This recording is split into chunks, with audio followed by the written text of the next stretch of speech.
యేసు రక్తమే జయం పరిచర్య ప్రైజ్ ద లార్డ్. జూన్ 22వ తేదీ 2025. ఈరోజు దేవుని వాక్యము, నేను మీతో చెప్పునదేమనగా, మనుషులు పలుకు వ్యర్థమైన ప్రతి మాటను గూర్చియు విమర్శ దినమున లెక్క చెప్పవలసి ఉండును.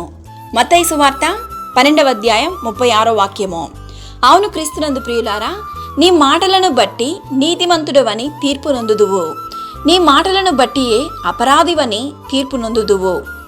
మనుష్యుల మాటలు ఇతరులను గాయపరిచే విధముగా, అవమానపరిచే విధముగాను ఉంటాయి. కానీ క్రీస్తును విశ్వసించే ప్రియ దేవుని బిడ్డ, అటువంటి మాటలను బట్టి దిగులు చెందకు. విమర్శ దినమున నిన్ను దుఃఖపరిచిన మాటలను బట్టి వారు దేవుని ఎదుట లెక్క చెప్పవలసి ఉన్నది. కావున మీరు దేవునికి భయపడి జీవించండి, మాట్లాడండి. జీవ మరణములు నాలుక వశము. కావున కోపపడకుండా, ఇతరులను శపించకుండా సమాధానకరమైన మాటలను పలకండి.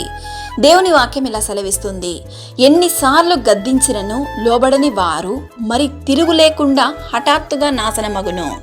అవును, దేవుని రాకడ సమీపంగా ఉన్నది. ఈ వాక్యం వింటున్న నీవు ఇకనైనా మారు మనసు పొందుము. దేవుడు నిన్ను ఆశీర్వదించి దీవించును గాక. ఆమేన్. God bless you.